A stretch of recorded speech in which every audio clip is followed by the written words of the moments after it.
Hello， 大家好，我是王维。我呀已经拍摄铁路影像和研究铁路历史超过20年了。可能熟悉我的朋友们知道哈，对于我来说呢，最熟的一条铁路就是京张铁路了。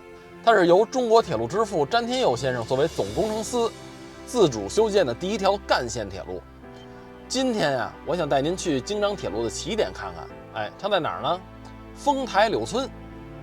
说到丰台啊，可能大家还有所耳闻。这儿呢，实际上在8、900年前就是一个大地名了。它的全称啊叫丰仪门外拜交台，什么意思呢？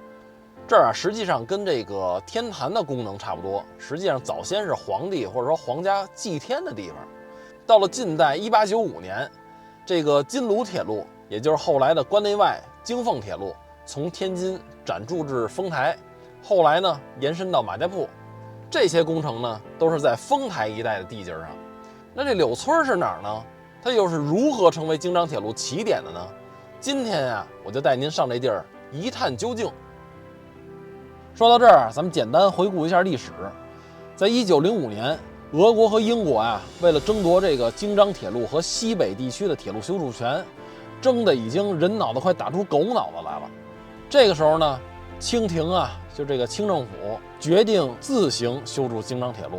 所以呢，时任直隶总督兼关内外铁路督办大臣袁世凯找到詹天佑先生，命令他勘测京张铁路全线，同时成立京张铁路工程局。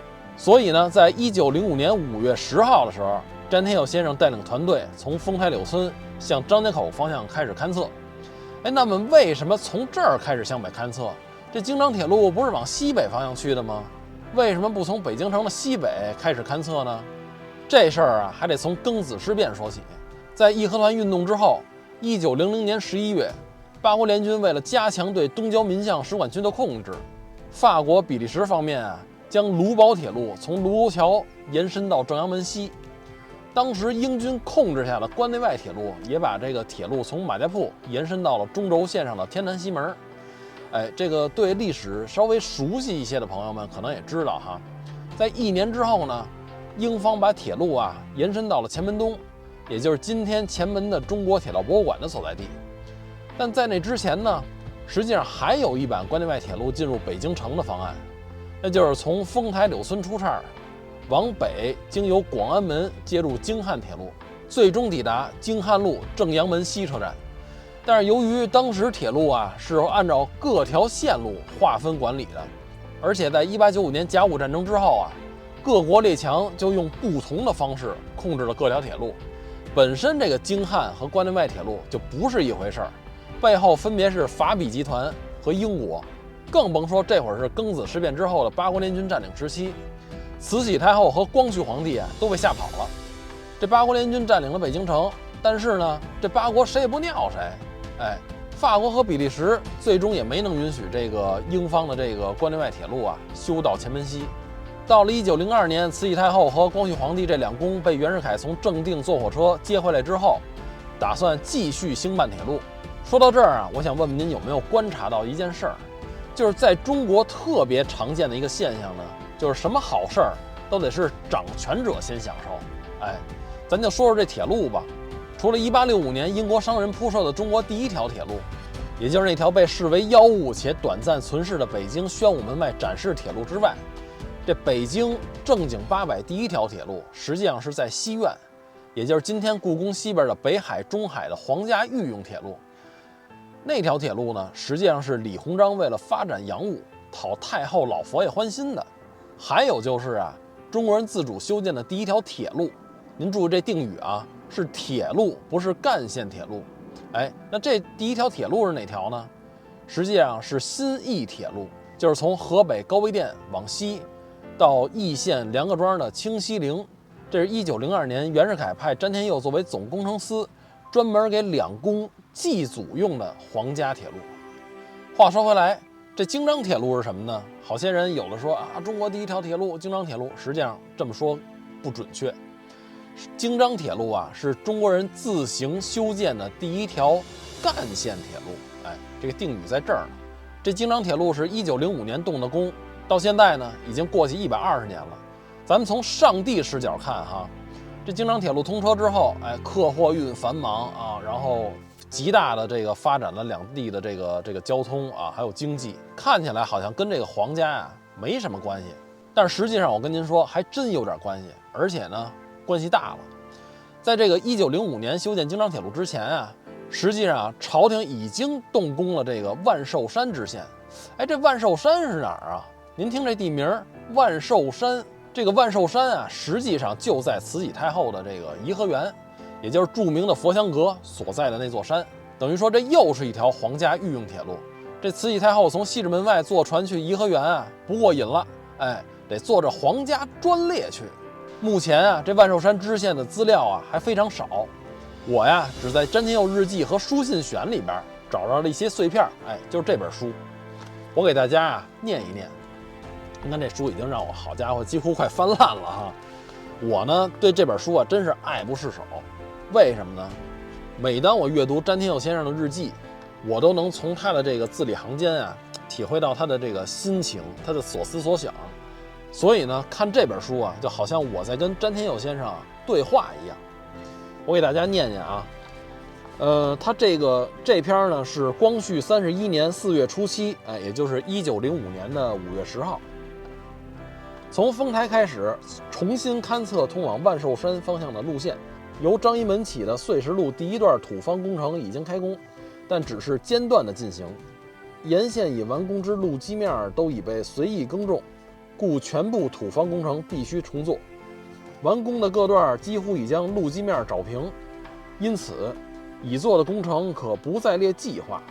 沿着到张仪门的路线上，大多数坟墓已经迁移，只有少数的1、2处未迁走。由于缪大人告诉他们这条路不再修筑了，房屋和土地所有人可以随意处理，若此路再修筑时，另行研究办理。故已拆迁的房屋却又重修起来。这些房屋中最重要的是邮府和都司衙门。过张仪门去往西直门的土方工程尚未开始，土地亦未购置，但沿线有些坟墓已经迁移。我读完这一段哈，我不知道您有没有从这个詹天佑先生这日记里边听出点小问题。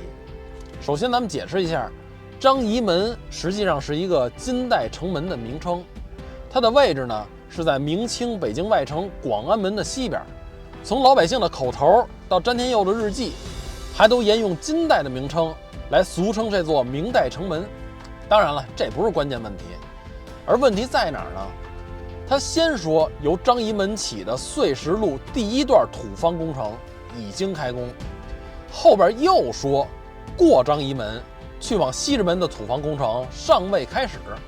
我读了詹天佑先生这些个日记和书信之后呢，我有一个体会，就是他作为工程师来说，他表述一段线路或者工程的方位通常是以铁路起点为基准，按照空间线由近至远。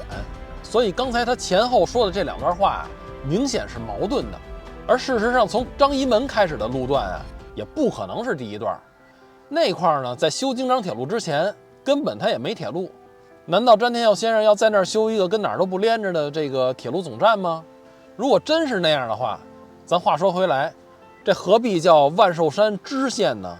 是吧？既然称作支线，哎，我分析一定说明它是从某条干线上劈出来的。抛开这些个分析从日记本身的内容来看，实际上咱们也能捕捉到一个信息，就是这个张仪门以南的路段实际上是已经动过工的。如果我刚才的分析成立的话，那么他一开始说的从张仪门起，我认为应该是笔误实际上呢，应该是从丰台柳村起，因为后边紧接着是第一段土方工程嘛，对吧？说到这儿我觉得其实咱们也可以大胆的猜测一下，您说会不会是这个庚子事变之后，英方控制的关内外铁路想铺在广安门以南的万寿山支线路基上哎，我跟您说，我觉得还真没准儿。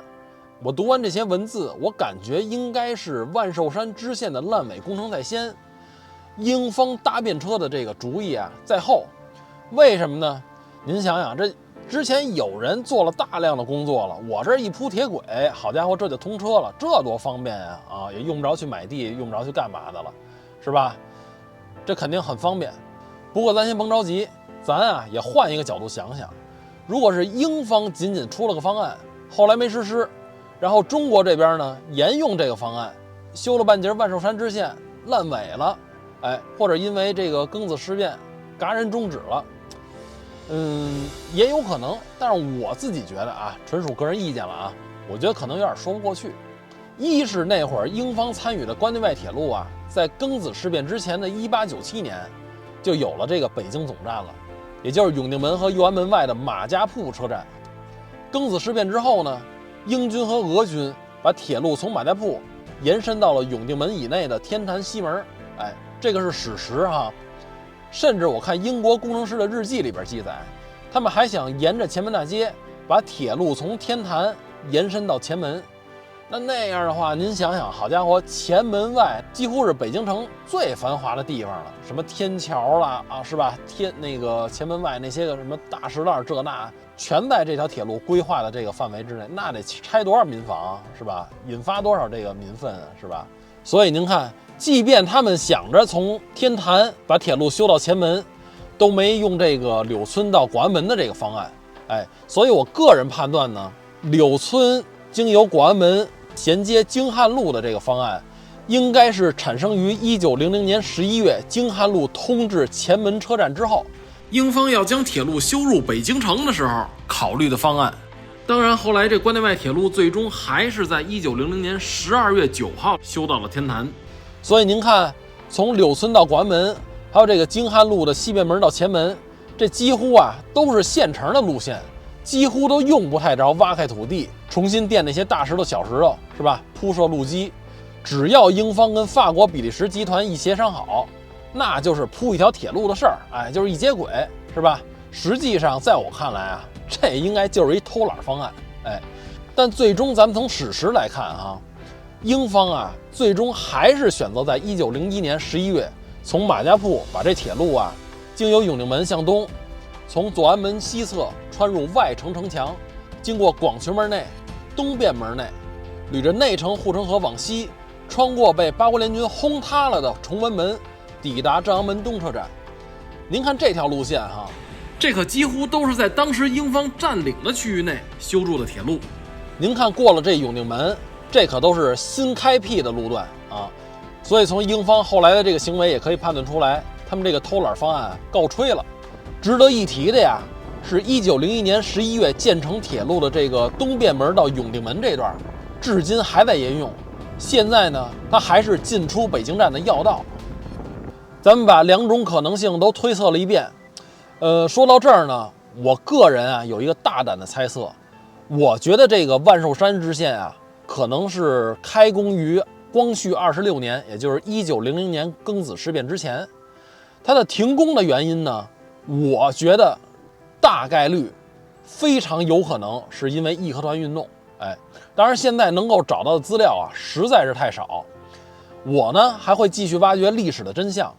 如果您知道这里边到底是怎么回事，或者您有不同的意见，非常欢迎您在评论区啊给我留言，咱们多多交流。